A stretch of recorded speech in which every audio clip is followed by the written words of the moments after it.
Ֆուտբոլի պատմության մեջ եղել են մի շարք ֆանտաստիկ հանդիպումներ, հիասքանչ քամբեքներ, մեկ թիմի տոտալ գերիշխանություն,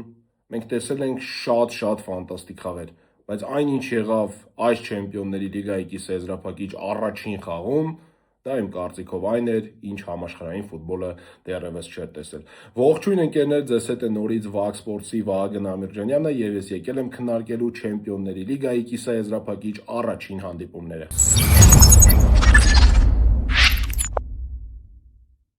Ստացվեցին Չեմպիոնների լիգայի կիսաեզրափակիչ առաջին հանդիպումները եւ եկել է ժամանակը դրանց մասին խոսելու, քննարկելու եւ դրա համար իհարկե առաջինը ինչ մենք պետք է անենք, կախարդական հեռախոսի օգնությանը դիմելն է, որպեսզի հերթով խոսենք խաղերի մասին։ Մենք խոսենք հերթականությամբ, առաջինը միանգամից կխոսենք ֆուտբոլային տոնի, փառահեղ վայրկյանների, որոնք ապրեցին ֆուտբոլասերները, հատկապես չեզոք երկրպագուները, իմ կարծիքով բարդ հանդիպում էր օրինակ նույն Պարիս Սեն-Ժերմենի եւ Բավարիայի երկրպագուների համար, որովհետեւ խաղը ընթանում էր շատ էմոցիոնալ եւ դաժան պայքարում, բայց չեզոք երկրպագուների համար սա ֆանտաստիկ տոն էր, սա ֆուտբոլային հրավառություն էր, սա ֆուտբոլային բլոկբաստեր էր, սա չգիտեմ, անգամ բառեր գտնելը բարդ է, որովհետեւ այն ինչ կատարվեց Չեմպիոնների լիգայի կիսաեզրափակիչ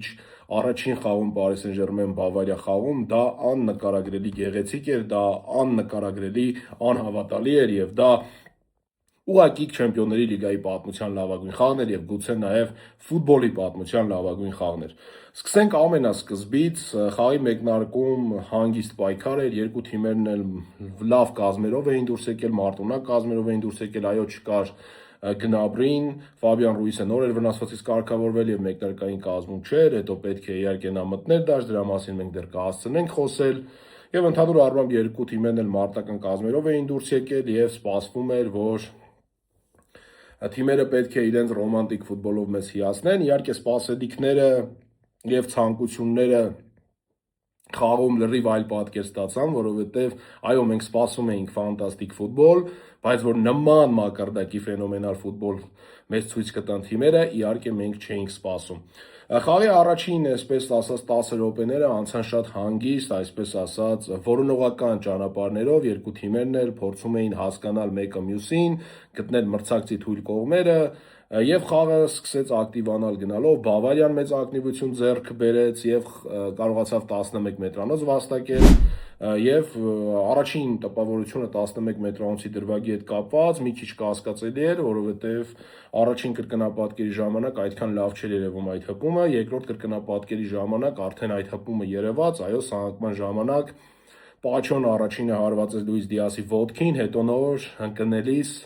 խաղաց գնդակին։ Իհարկե այս դրվագը մի քիչ բարդ է վերլուծել, որտեղ շատ տարբեր մրցավարներ, շատ տարբեր կարծիքներ են արտահայտում այս դրվագի մասին, կան մրցավարներ, որ ասում են, օրինակ իրենք չէին նշանակի սա 11 մետրանոց, կան մրցավարներ, որ ասում են սա կնշանակեն 11 մետրանոց։ Ամեն դեպքում իմ կարծիքով առաջին հպումը Լուիս Դիասի ոտքին էր եւ դրանից Լուիս Դիասը ընկավ եւ ինձ համար սա 11 մետրանոց է եւ ընդհանրապես ես կարծում եմ, որ մրցավարը լավ աշխատանք է կատարել, որքան էլ այս խաղում ուղղակի անիմաստ է իրականում մրցավարությունից խոսելը, որտեղ այնպիսի ֆուտբոլ ընթացավ, որ մրցավարությունը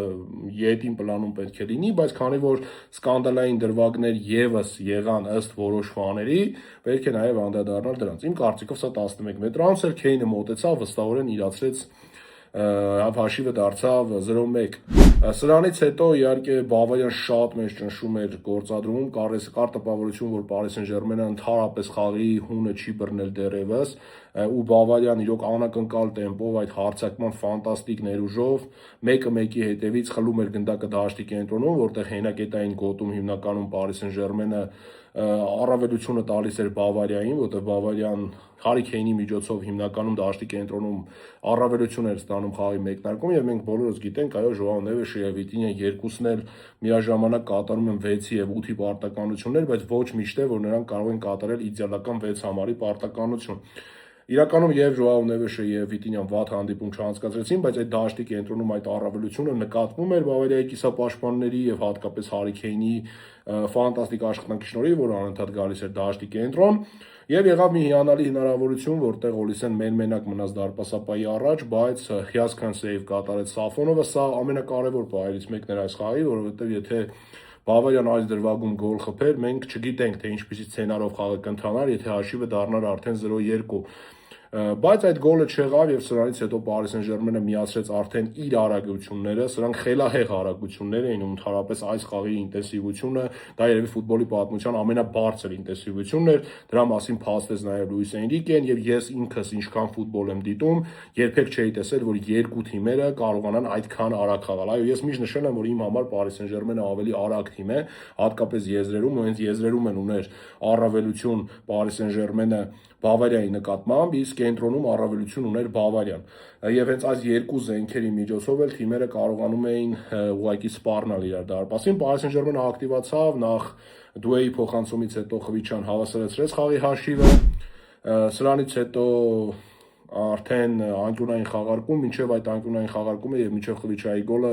Paris Saint-Germain-ը ունեցավ մի հիասքանչ հնարավորություն, երբ Ուսման Դեմբելեն դուրս եկավ մեն-մենակ դարպասապայի դիմաց, բայց չկարողացավ գոլ խփել, եւ սրանից հետո ես կարդում էի մարդկանց մեջբերումները, մեկ սեզոնանի Ուսման Դեմբելե, նա ֆուտբոլիստ չէ, նա ինչու է ոսկի գնդակ հաղթում, այս տղան ընդհանրապես խաղում, ինչպես կարելի էր այդ պահը չօգտագործել, բայց սրանից հետո կարծես թե Ուսման Դեմբելեն որոշեց, որ պետք է իր հեյթերներին շատ լավ, այսպես ասած, ապտակել փոխաբերական իմաստով եւ ապտակեց։ Բայց դրա մասին ընթացքում կխոսենք, այն որ Paris Saint-Germain-ում Ուսման Դեմբելեն հսկայական աշխատանք է կատարում դաշտում, ամբողջ խաղը վազում է, ամբողջ խաղում կարող ես նրան տեսնել եզրերում, դաշտի կենտրոնում, հարձակման կրակագծում, չգիտեմ, Դեմբելեի աշխատանքը ուղղակի փառահեղ է եւ դա չգնահատելը ուղղակի այն մարդկանց մոտ է, ովքեր ուղղակի չեն սիրում այս ֆուտբոլիստին, ինչ որ X պատճառներով։ Ինչևէ, անկյունային խաղարկում Ուսման Դեմբելեն հիասքանչ փոխանցում է կատարում եւ ցածրահասակ Ժոաու Նևեշը գլխի հարվածով հաշիվը դարձնում է 2-1 եւ այս գոլից հետո կար տպավորություն, որ Paris Saint-Germain-ը արդեն թելը իր կողմ է թեքել, բայց գոլով պատասխանեց Բավարիան։ Դաշտի կենտրոնում նորից ես ինչի մասին նշում էի, Բավարիան ստացավ առավելություն,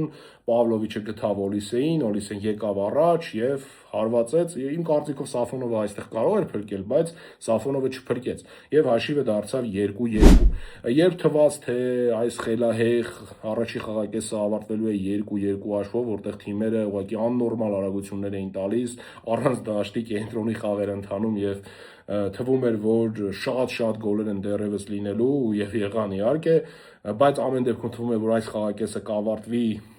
2-2 հաշվով, խաղավերջում Ուսման Դեմբելեն նորից հիշեցրեց իր մասին, եզրում փոխանցում կատարեց, Ալֆոնսո Դեյվիսը ձեռքով խաղաց եւ 11 մետրից։ Այս դրվագը եւս քննարկվում է եւ նորից շատ տարբեր մրցավարներ ունեն տարբեր կարծիքներ։ Իմ կարծիքով սա 11 մետրանոց է եւ ես բացատրեմ, թե ինչու։ Իհարկե ձեզ կարող են նաեւ բացատրել հակառակը, որտեղ ես նորից կրկնում եմ, երկու այս խաղի 11 մետրանոցները շատ տարբեր մրցավարներ բացատրում են շատ տարբեր ձևերով եւ դա գալիս է նրանից, որ ֆուտբոլում այդ մրցավարական հայեցողությունը, որի մասին ես խոսում եմ, իսկ մեր ոսկե սաստավի տղաները միշտ այդ առումով լավ հումորներ են անում իմ հետ կապված, այնտեղ Մհերը, Գևը, Էմիլը, Ֆայիկը միշտ հումորներ են անում, որովհետեւ ես շատ եմ նշում այդ մրցավարական հայեցողության մասին, բայց դա իրականում շատ կարեւոր հանգամանք է, թե մրցավարը դրվագին ինչպես կմոտենա եւ ինչպես կվերլուծի այդ դրվագը։ Ու հատկապես որ մրցավարը վառի իսպանացի էր ու նա յուրաքանչյուր նման դեպքում կանչում էր, գլխավոր մրցավարը, որը վատ աշխատանք չէր կատարում, նրա համար բարդ էր այդպիսի կադրեր տեսնելով հստակ որոշումներ կայացնել, բայց նա կայացնում էր այդ որոշումները, իմ կարծիքով ճիշտ էր կայացնում։ Այո, այստեղ գնդակը առաջինը գալիս է մարմնից, հետո նոր դիպավ ձեռքին Ալֆոնսո Դեյվիսը։ Ինչու է սա 11 մետրանոց, որովհետև ֆուտբոլում կա հետևյալ օրենքը, որ ֆուտբոլիստը իրավունք չունի արհեստականորեն մեծացնել մարմինը եւ ձեռքը բերել ու այստեղ ինչն է հատկանշական, որ Ալֆոնսո Դեյվիսի ձեռքերը հետևում էին այսպես ու երբ որ կատարվում է փոխանցումը, նա արհեստական ձեռքը լայնացնում է, մեծացնում է, այո, գնդակը դիպում է սկզբից ոտքին, հետո գալիս է ձեռքին եւ սա կարծում եմ փոխանցման ընդհատում է եւ սա ճիշտ 11 մետրանոց է եւ մրցավարը նշանակում է 11 մետրանոց եւ Ուսման Դեմբելեն գոլային փոխանցմանը եւ վաստակած սեփական 11 մետրանոցը իրացնում է, ավելացնում է եւս մեկ գոլ եւ այն վերիպման տեղը իհարկե բոլոր իմաստներով իմ կարծիքով հանում է, ել չեմ խոսում թե ինչպիսի աշխատանք էր կատարում։ Մեկնարկում է երկրորդ խաղակեսը, նորից ինչպես ասում են, փոթորիկից տորնադոից առաջ, սկզբից հանգստություն, ինչպես առաջի խաղակեսի առաջին 10 րոպեներին, այստեղ մի քիչ իհարկե այդ ոչ ակտիվությունը կարճ տևեց եւ ի վերջո Paris Saint-Germain-ը սկսեց մեծ առավելությամբ խաղալ, եզրերով ուղակի ճախնում էին Paris Saint-Germain-ի ֆուտբոլիստները եւ այդպիսի գրոներից մեկի ժամանակ Հակիմին եզրում առավելություն ստացավ, հիասքանչ փոխանցում կատարեց եւ նորից շքեղ գործեց Ուսման Դեմբելեն։ Այո, առաջին կրկնապատկերում կարող է թվալ, որ նա փորձում է հարվածել, բայց չի հասցնում գնդակին։ Բայց երբ դու դիտում ես երկրորդ եւ երրորդ կրկնապատկերը, տեսնում ես, որ Ուսման Դեմբելեն միտումնավոր թողնում է գնդակը եւ գնդակը հասնում է Խվիչա Կվարացխելիային, որը խփում է այս խաղում իր երկրորդ գոլը, դուբլի հեղինակ է դառնում եւ հաշիվը դարձնում է 4-2։ Սրանից հետո Paris Saint-Germain-ի ակտիվությունը շարունակվում է եւ ընդամենը 2 րոպե հետո արդեն Դուեի փոխանցումից հետո Ուսման Դեմբելեն եւս դուբլի հեղինակ է դառնում եւ հաշիվը դառնում է 5-2։ Ու հենց այստեղ թվաց, թե որ Վերջ Paris Saint-Germain-ը այսպիսի առավելությունը բաց չի թողնի, Paris Saint-Germain-ը հիմա հակագրոներով կսպանի Բավարիային, որովհետեւ Բավարիան ինքնամոռաց առաջ էր գնում եւ պաշտպանության մասին մոռանում էր, այսինքն ինչպես Paris Saint-Germain-ն է խաղում ռիսկային հարձակողական ֆուտբոլ, նման կերպ փորձում էր խաղալ Բավարիան այդ րոպեներին։ Ու այստեղ եղավ մի փոփոխություն, Զայր Էմերին, որի փոփոխությունը հասունանում էր իհարկե, եւ ես դա էլ ոսկե սաստավի չաթում էլ ասացի, որ պետք է այդ փոփոխությունը հասունանում է, բայց այդ փոփոխությունը իրականում դարձավ պատուհաս Paris Saint-Germain-ի համար, որտեղ երբ խաղադաշտում հայտնվեց Ֆաբիան Ռուիսը, իրավիճակը լրիվ փոխվեց։ Ֆաբիան Ռուիսը շատ վատ մտավ դաշտ, շատ անհաջող սկսեց գործել եւ անփույթ խախտումներ էր կատարում, չէր հասցնում, ինչ որ կտրված էր խաղից եւ նման չէր ան Ֆաբիան Ռուիսին, որին մենք ծանոթ ենք։ Այո, Ֆաբիան Ռուիսը նոր է վերադարձել վնասվածքից, թերևս վերջին 2 խաղում խաղացել էր մինչև այս խաղը, թվում էր թե պատրաստ է եւ կարող է փոխարինման մտնել ու կենտրոնը ուժեղացնել, բայց այո, մենք տեսանք, որ Ֆաբիան Ռուիսը այդ մարզավիճակում չէ, իսկ Բավարիան ուղղակի ապշեցրեց եւ ապշեցրեց ինձ հատկապես, որովհետեւ ես անկեղծ ասած չէի սպասում, որ կա մի թիմ աշխարհում, որը կարող է Paris Saint-Germain-ի հարկի տակ 5-2-ի ժամանակ նման սցենարով խաղում, որտեղ Paris Saint-Germain-ը ուղղակի ճախրում էր, վերցնել խաղը եւ փոխել ամբողջովին, գլխովին փոխել ամբողջ խաղը եւ ունենալ բացառիկ առավելություն եւ այդ առավելությունը ի վերջո դարձնել եւս խփած 2 գոլ։ Նախ Կիմիխի փոխանցումից հետո ստանդարտ իրավիճակում Ուպամեկանոն հաշիվը դարձրեց 5-3, դա խաղի 65-րդ րոպեին էր եւ ընդամենը 3 րոպե հետո դաշտի կենտրոնից հերթական շքեղ փոխանցում է կատարում Հարի Քեյնը եւ ոչ պակաս Պերճ է խաղում Լուիս Դիասը, հիասքանչ կասեցում, հետո երկրորդ կասեցման փոխարեն այսպես ասած խաբվող հնարք թե խաղում է գնդակին, բայց չի խաղում, հետո գնդակը բերում է աջ, հարվածում է եւ հիասքանչ գոլ 5-4։ Իհարկե այս դրվագում կին մրցավարը եզրային խաղից դուրս իրավիճակ ցույց տվեց, բայց հետո վառը դա չեղարկեց եւ հաստատեց գոլը։ Իհարկե այնպիսի ինտենսիվություն էր ընթանում խաղում, այնպիսի արագություններ էին ընթանում, որ համաշխարհային ֆուտբոլը երբեք այդպիսի արագություններ չէր տեսել։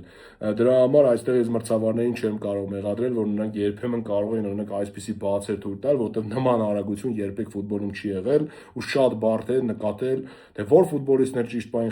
ճիշտ խաղից դուրս վիճակում էր, ճիշտ վիճակում էր, չգիտեմ, խաղի մեջ էր եւ այլն, որտեղ իրոք աննորմալ ֆուտբոլ էր սա։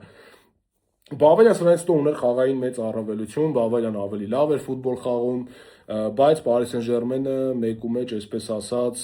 խայթում էր եւ այդ խայթոցներից մեկն էլ եղավ Խվիչա Կվարացխելիայի փոխային խաղադաշտ մտած Մայոլում, որը հարվածեց դարպասաձողին։ Թերևս ես կարծում եմ, որ ինքը այդ դրվագում կարող էր փոխանցում կատարել Հակիմիին եւ Հակիմին միանշանակ կխփեր 6-րդ գոլը, որտեղ ազատ դարպասին էր հարվածելու, բայց որոշեց հարվածել, իրականում հարվածը շատ լավն էր, ուղղակի բախտը ժպտաց Մանուել Նոյերին ու ընդհանրապես ասել բախտը ժպտալ մի քիչ ծիծաղելի է հնչում, որովհետեւ բոլոր դիպուկ հարվածները ավարտվել էին գոլով եւ հակառեկորդ էր սահմանել Բավարիան այս խաղում, որովհետեւ երբեք այդպիսի դեպք չէր եղել, որ դարպասապահ կիսաեզրափակիչ խաղում ոչ մի սեյվ չկատարեր Չեմպիոնների լիգայում, իսկ Նոյերը այդպիսի ցավալի վիճակագրություն ունեցավ եւ դա գալիս է իրականում նրանից, որովհետեւ Paris Saint-Germain-ի ֆուտբոլիստները հիասքանչ էին հարվածում, ուղղակի ոչ մի հնարավորություն չէին տալիս դարպասապահին ու մեղադրել Նոյերին իհարկե չենք կարող։ Այստեղ նաև մեկ կարևոր հանգամանք վնասված ստացավ Նունո Մենդեշը, փոխարինվեց, հետո վնասված ստացավ նաև Հակիմին, ուղղակի ի տարբերություն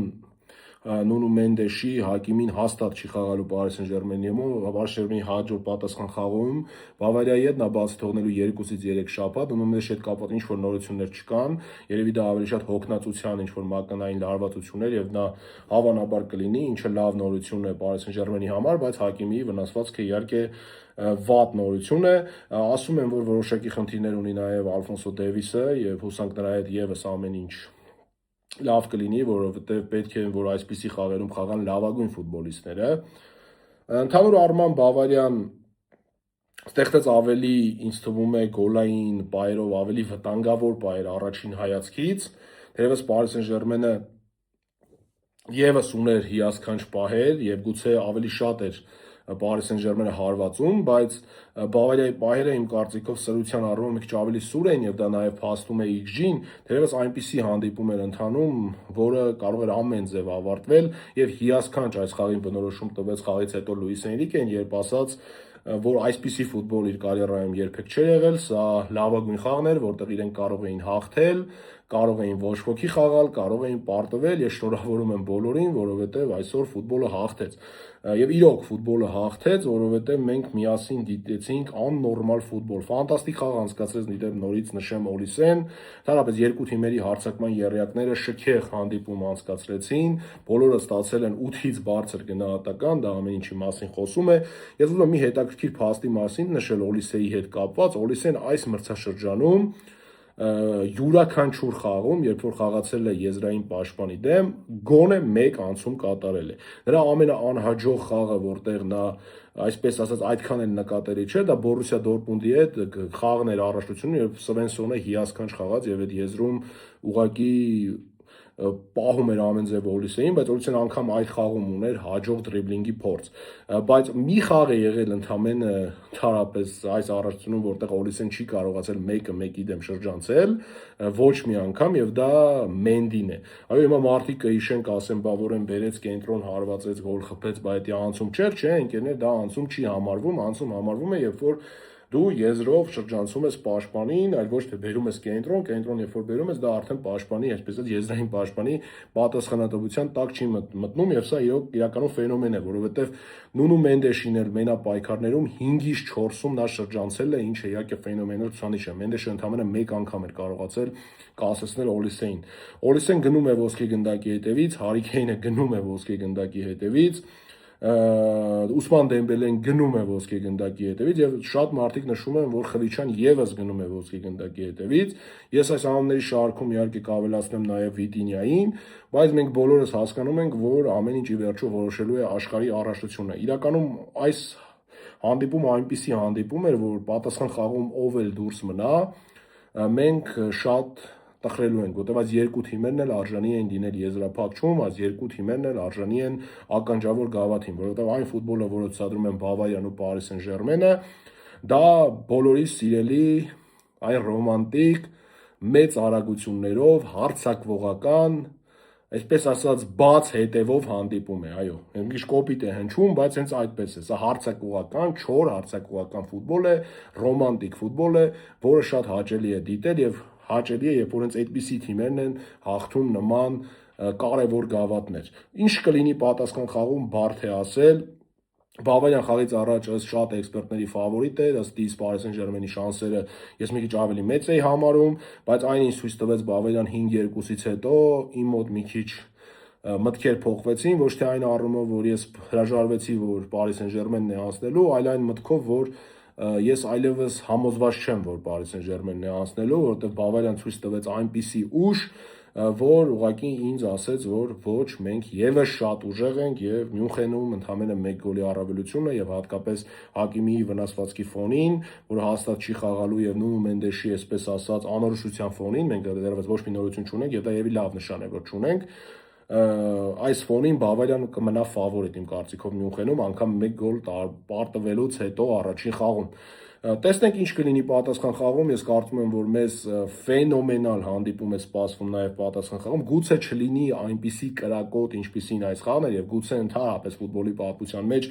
չգա մի օր, երբ որ մենք կտեսնենք նմանատիպ ինտենսիվությամբ եւ նման մակարդակի գոլառատ ֆուտբոլ, իդեպ սա դարձավ Չեմպիոնների լիգայի պատմության նոր ֆորմատից հետո ամենաշատ գոլ խփված կիսաեզրափակիչ խաղը, բացի դրանից, եթե նայենք ամբողջ պատմությամբ, այսպիսի դեպք եղել էր մեկ էլ վերջին անգամ 1960 թվականին։ Պատկերացրեք, թե ինչպիսի պատմական հանդիպում էր սա։ Ընդհանրապես, չգիտեմ, բոլոր առումներով պատմական էր, այնտեղի շատ վիճակագրություններ էի առանձնացրել։ Այո, հիշեցի դրանցից մեկը, դա էլ ասեմ, Լուիս Էնրիկեն ամենաառաջինը հասավ 50 հաղթանակին Չեմպիոնների լիգայում եւ դա արեց 77 խաղում, իսկ դրանից առաջ ռեկորդը պատկանում էր Պեպ Գվարդիոլային, որը 80 խաղում էր հասել այդ կետին։ Իրականում ես շատ բան էի առանձնացրել, բայց այս բանին մոռացա, ամեն դեպքում իմ կարծիքով այսքանն էլ բավական է այս ֆենոմենալ խաղի հետ կապված, թերևս այս խաղի մասին կարելի էր անվերջ խոսել, որովհետև այնպիսի հիասքանչ հանդիպում էր ընկերներ, այնպիսի ֆանտաստիկ խաղ էր, որ իրոք չէինք ուզում, որ այդ հանդիպումը ավարտվի։ Իրոք չէինք ուզում եւ ես կուզեի օրինակ 24 ժամ դիտել այդ հանդիպումը եւ կուզեի երբեք այդ հանդիպումը չավարտվեր։ Մի տեսակ այսպիսի հետաքրքիր պատկեր կա կյանքում, երբ որ դու հասնում ես այն ամենաբարձր կետին, այն Օլիմպոսի գագաթն ես բարձրանում այսպես ասած, ու արդեն այնտեղից քեզ ոչ մեկ վայր չի գցում ու դու ամենավերևում ես, դու մի խորը այսպես հոգոց ես քաշում եւ ասում ես, որ սա էր, ես ամեն ինչ տեսել եմ արդեն, էլ ինչ պետք է տենամ ու մի տեսակ հիասթափություն է գալիս դրանից հետո։ Ու այսպիսի իրավիճակ է, կա տպավորություն, որ մենք տեսել ենք ֆուտբոլի այն ամենաբարձր կետը այս խաղում եւ սրանից ավել էլ հնարավոր չէ, որպեսզի մենք երբևէ տեսնենք։ Ու դրա համար ես արդեն հաջորդ օրը այս խաղից հետո ինչ հանդիպում դիտում էի, ինչ որ բան իմ մեջ մահացել էր, որովհետեւ ես չէի կարողանում այլևս ոչ մի տեսակի ֆուտբոլից հաճույք ստանալ։ Այո, ես այն ժամանակ կարող էի յուրաքանչյուր խաղից հաճույք ստանալ, դա կլիներ Հայաստանի առաջնության խաղ, Ռուսաստանի առաջնության խաղ, չգիտեմ, Բրազիլիայի առաջնության խաղ, Ասերիայի խաղ եւ այլն, յուրաքանչյուր առաջնության խաղ նայելով ես կարողանում էի ֆուտբոլից հաճույք ստանալ, բայց Պարի Սեն-Ժերմեն Բավարիա խաղից հետո հաջորդ օրը իմ մոտ այնպիսի տպավորություն էր, որ ամեն ինչ մահացել է։ Ես տեսել եմ ամենալավը եւ այլևս սրանից լավը չեմ տեսնելու։ Հուսամ ես սխալվում եմ եւ պատասխան խաղում Բավարիան եւ Պարի Սեն-Ժերմենը կգերազանցեն այս մակարդակը եւ կխաղան ավելի այլմոլորակային ֆուտբոլ, ավելի խելահեղ ֆուտբոլ ու մենք հպարտորեն կասենք, որ սիրում ենք այս խաղը, պաշտում ենք այս խաղը եւ հավերժ սիրահարված պետք է մնանք այս խաղին, որովհետեւ այսպիսի երեկոները գալիս են, որպեսզի մենք կարողանանք այսպես հանգիստ շունչ քաշել եւ իրոք լիաթոք ասել, որ մենք սիրում ենք ֆուտբոլը։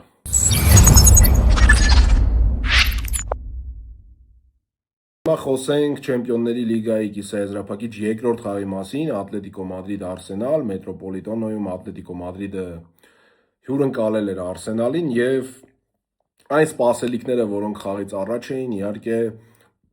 շատ բացասական էին, բոլորը սպասում էին չափից դուրս, այսպես պաշտպանողական, զզվելի հարամ ֆուտբոլ, ինչպես սիրում են ասել, այգե դրվագային այդ հարամ ֆուտբոլը կար, բայց այն բոլոր վատ տպավորությունները, որոնք կային, իրականում այդքան էլ վատ հանդիպում չստացվեց եւ իրականում հետաքրքիր հանդիպում ստացվեց եւ նորից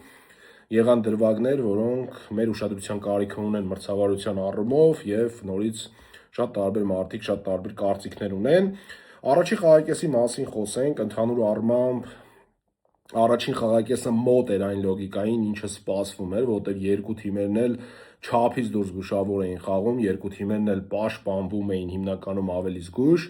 եւ հարձակման գծում շատ բան ստեղծել չէր ստացվում։ Առաջի խաղակեսում կարելի է հիշել Խուլիան Ալվարեսի հարվածը երևի, երբ Ռայան փրկեց եւ կարելի է հիշել Արսենալից այն դրվագը, երբ շատ հարմար դիրքում կարող էր հարվածել Էդեգորը, եթե չեմ սխալվում Էդեգորն էր, բայց հիասքանչ խաղաց Ատլետիկո Մադրիդի կիսապաշտպանը, այսպես ասեք հիշեմ ով էր, Կարդոսոն էր, այո, Կարդոսոն էր այդ կիսապաշտպանը, որը լավ խաղաց այդ դրվագում եւ հարվածը իր վրա վերցրեց։ Ընդհանուր առմամբ Ատլետիկոյի փորձերը իմ կարծիքով ավելի շատ էին առաջի խաղակեսում իրականում, բայց համեմատաբար սրություն ավելի շատ գալիս էր, ինչ որ երբեմն Արսենալից եթե կարելի է դա սրություն համարել, որովհետև այդ եզրային երկու Մադուեկեի անցումները, մի հարվածը, մի փոխանցումը, որից հետո Ինկապեն չկարողացավ հաջող հարվածել, բայց ընդհանուր առմամբ ավելի շատ փորձում էր, այսպես ասեմ, գնդակով լինել Ատլետիկոն, բայց դա այդքան էլ չէր ստացվում եւ հիմնականում շատ զգուշավոր հանդիպում էր ընթանում եւ ի վերջո եղավ 11 մետրանոցի դրվագը Գյոկերեշի նկատմամբ խախտեցին կանոնները, այդ դրվագում շատ անփույթ գործեց Խուլիան Ալվարեսը, այդ գլխով հետ փոխանցումից հետո ամեն ինչ սկսվեց եւ կար կանոնների խախտում, այո, այնտեղ հրեց պաշտպանը, հանցքոն շատ անզգույշ խաղաց եւ նաեւ այնտեղ եթե ուշադիր դիտեք կրկնապատկերը, կտեսնեք, որ ոտքով եւս դիպ չումենա մրցակցին եւ մրցակիցը ընկնում է։ Գիտեք, այս դրվագի ինչն էր հետաքրքիր, որ եթե այս դրվագում գլխավոր մրցավարը չտեսներ այս 11 մետրանոցը, ես համոզված եմ, որ վառը չէր միջամտելու այս դրվագին, որովհետեւ սա չէր համարվի, այսպես ասած, կոպտագույն շատ մեծ սխալ։ Բայց լավ է, որ մրցավարը նկատեց եւ իրոք կար խախտում, նշանակվեց 11 մետրանոց եւ Գյոկերեշը իրացրեց այդ 11 մետրանոցը, այստեղ եւս կարծիքները բաժանվում են երկու մասի կան մարդիկ, որ ասում են այնպիսի հարված տեղի ունեցավ, որ ձեռքերի միջով անցավ Օբլակի եւ Օբլակը կարող էր փրկել, կան մարդիկ, որ ասում են հարվածը շատ ուժեղ էր եւ Օբլակը ուղղակի չհասցրեց բացել ձեռքերը, ես ավելի շատ մի քիչ երևի այս երկրորդ կողմի մոտ եմ, հարվածը շատ ուժեղ էր եւ ուղղակի չհասցրեց Օբլակը ձեռքերը բացել, բայց Օբլակի նկատմամբ այո քննադատությունը շատ է նաեւ իսպանական մամուլում, շատ է մեր մեդիա հարթակում, արդեն նշում են, որ Մուսոն ավելի արժանի է լինել մեկնարկային կազմում, հատկապես Բարսելոնայի հետ պերֆորմանսներից հետո։ Թերևս չեմ կարծում, թե Օբլակը այս դրվագում տենց շատ մեղավորություն ուներ եւ այս խաղում էլ այսպես ասած շատ առիթներ չեղավ, որպեսզի մենք Օբլակին տեսնենք, որպեսզի ինչ-որ հստակ գնահատական տանք։ Մեկնարկեց երկրորդ խաղակեսը, հետաքրքիր փոփոխություն արեց Դիեգո Սիմեոնեն, Որթուն փոխարինեց եւ խաղադաշտ մտավ Լենորմանը, այստեղ եղավ տակտիկական փոփոխություններ եւ Սիմեոնեի փոխարինումից հետո Լորենտեն դարձավ աջ կիսապաշտպան, իսկ Պուբիլը կենտրոնական պաշտպանից գնաց աջ պաշտպան եւ իհարկե պարզ է, որ Լենորմանը Հանցկոյի հետ դարձավ զույգ պաշտպանության կենտրոնում։ Սա հետաքրքիր փոփոխություններ էր եւ սրանից հետո Ատլետիկոն հսկայական առավելություն ուներ, շատ մեծ առավելություն ուներ, բայց կամ լավ էր խաղում Ռայան, կամ դարպասաձողն էր փրկում։ Եվ ի վերջո Խուլիան Ալվարեսը 11 մետրանոց է իրացրեց, այդտեղ ամեն ինչ պարզ էր, ձեռքով խաղը ակնհայտ էր Ինկապիայի մոտ եւ 11 մետրանոցը ճիշտ էր նշանակված։ Եվ եղավ գոլը, Ալվարեսը իրացրեց 1-1, սրանց հետո Ատլետիկոն նորից ճնշում էր, ուներ շատ մեծ առավելություն, բայց այդ առավելությունը այսպես ասած չկարողացավ իրագործել։ Այդ ընթացքում Արսենալը ընդհանրապես հարված չէր կատարում։ Հետո եղավ այն ինչ եղավ, վնասված ստացավ Խուլիան Ալվարեսը խաղի 77-րդ րոպեին եւ նրա փոխարեն հայտնվեց Բայենան։ Նշեմ, որ մինչեւ այդ պահը խաղի 69-րդ րոպեին կամ 68-րդ րոպեին եռակի փոխարինում արեց Արտետան, որտեղ հասկացավ, որ ընդհանրապես հարցակիմը չի կարողանում հարձակվել, անգամ շեղ հարված չեն կատարում, ոչինչ չեն կարողանում անել, միայն պաշտպանվում են եւ Ատլետիկոն մեծ ճնշում ունի, կատարեց այդ եռակի փոփոխությունը, Մարտինելիի փոխարեն Տրոսարը, Սական Մադուեկեի փոխարեն եւ Գյոկերեշի փոխարեն Գաբրիել Ժեզուսը եւ իրականում նրանք հատկապես Ալվարեսի վնասվածքից հետո կարողացան փոխել խաղը եւ Արսենալը սկսեց ավելի լավ խաղալ։ Եվ ինչն է հատկանշական, որ Ալվարեսի վնասվածքից հետո նոր Արսենալը կատարեց առաջին հարվածը երկրորդ խաղակեսում։ Այդ խոսքը առաջին խաղակեսը չհաշված է, իհարկե, երկրորդ խաղակեսում առաջին հարվածը կատարեց, դրանից հետո ուներ մի քանի սուր պահեր։ Իրականում Արսենալը ավելի լավ էր խաղում, քան Ատլետիկոն։ Ատլետիկոն, այսպես ասած, ինչ որ չափով հանգավ, կար տպավորություն, որ հոգնել էր։ Թերևս խաղի վերջնամասում, երբ Կարդոսոյին փոխարինեց Մոլինան, ունեցավ մի հնարավորություն, հարվածեց, վտանգավոր հարված էր, բայց նշանակետին չհասավ։ Եվ խաղի երևի այսպես ասած այդ այսպես վճռորոշ պահը կար 11 մետրանոց Էզեի նկատմամբ, չկար 11 մետրանոց Էզեի նկատմամբ, որտեղ Հանցկոն դիպավ, այսպես ասեմ, ոտքին Էզեի, ես ասեմ իմ կարծիքը, շատ տարբեր մարդիկ կարող են տարբեր կարծիք արտահայտել, ես մեր ոսկե սաստավի չաթում էլ Գևենց հետ մի անգամից երբ որ տեսա դրվագը, ասեցի իմ կարծիքով սա 11 մետրանոց չէ եւ մրցավարը չեղարկելու է, որովհետեւ ֆուտբոլում ամեն հպում չէ, որ համարվում է 11 մետրանոց։ Ֆուտբոլում գոյություն ունի այդ աննշան հպում ասվածը եւ պետք է նայել արդյոք այդ հարվածից կարող է ընկնել ֆուտբոլիստը եւ արդյոք ֆուտբոլիստը գնում է ընկնելու, թե չի գնում։ Օրինակ այս դրվագը, երբ որ ես դիտարկում եմ, իմ մոտ կա տպավորություն, որ հպումը չափից դուրս աննշան է, իսկ Էզեն գնում է դեպի ընկնելու։ ու դրա համար իմ կարծիքով չկար 11 մետրանոց, վառից կանչեցին, մրցավարը չեղարկեց 11 մետրանոց։ Այո, սրա հետ կապված Ջերարդը ասեց, կար 11 մետրանոց, այնտեղ ուրիշ մարդիկ եւս ասեցին, Արսենալի ֆաները սա սարքեցին մեծ ողբերգություն, նորից Բարսելոնայի ֆաները ակտիվացան, որովհետեւ դուժել էին մրցավարությունից Ատլետիկոյի հետ խաղերում եւ այսպես ասած ամբողջ կեղտը թափվեց նորից Ատլետիկոյի վրա, որովհետեւ ասում են թե մրցավարները օգնեցին Ատլետիկոյին, բայց իմ կարծիքով այստեղ չկար 11 մետրանոց եւ մրցավարությունը ընդհանուր առմամբ նորմալ աշխատեց, ինչպես առաջի խաղում Չեմպիոնների լիգայի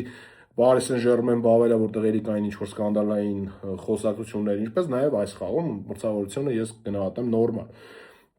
Ընդհանուր խաղում իմ կարծիքով Ատլետիկոն արժանի էր հաղթանակի։ Ատլետիկոն ավելի շատ պաս ստեղծեց, ուղղակի հաջողությունը Արսենալի կողմն էր, եւ Արսենալի համար սա հիասքանչ արդյունք է Էմիրեյցից առաջ, որովհետեւ Արսենալը հիմա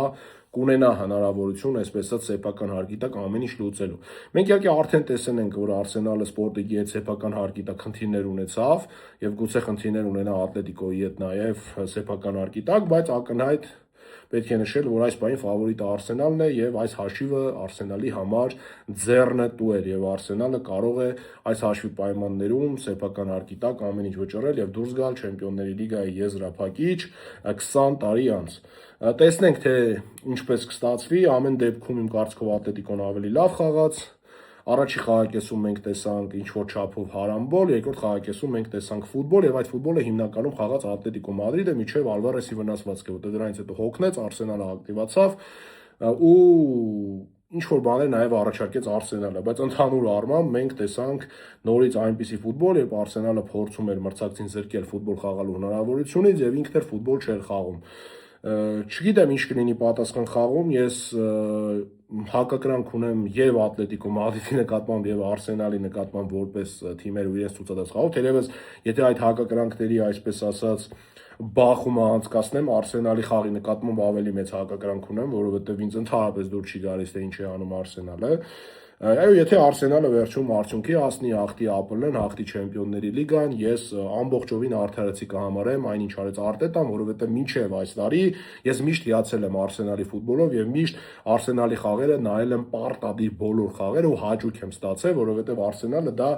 գեղեցիկ ֆուտբոլ խաղացող հարձակվողական թիմ էր։ Իսկ ներկայիս Արսենալը ես ուղղակի չգիտեմ, այդ հակաֆուտբոլը ինձ դուր չի գալիս։ Եթե նրանք հաղթեն տիտղոսներ, դա կլինի արդարացի։ Եթե նրանք չհաղթեն տիտղոսներ, ավելի լավ է լիներ այն գեղեցիկ ֆուտբոլ խաղացող թիմը, որը նորից տիտղոսներ չէր հաղթում։ Թերևս այս խաղի հետ կապված միայն կնշեմ, որ Խուլիան Ալվարեսը դարձավ առաջի ֆուտբոլիստը Ատլետիկո Մադրիդում, որ Չեմպիոնների լիգայում խփեց 10 գոլ, սա կարևոր վիճակագրություն։ Այս հետո եղավ որոշակի բախում Բեն Վայթի եւ Դիեգո Սիմեոնեի միջեւ, որտեղ Բեն Վայթը այնտեղ անցավ Ատլետիկոյի գերբի վրայով։ Ուրիշ բան եմ ուզում հիշել այս խաղի հետ կապված, ինչ կարող եմ ասել, բայց այլևս կարծես թե ինչ որ բան չեմ հիշում։ Դրա համար ինձ մնաց միայն ավելացնել, որ դուք միանաք իմ YouTube-յան ալիքին, չմոռանաք բաժանորդագրվել եւ իհարկե նաեւ չմոռանաք բաժանորդագրվել ինձ մյուս սոցիալական հարթակներում, Telegram, Instagram եւ իհարկե TikTok։ Լավ մնացեք, կհանդիպենք շուտով։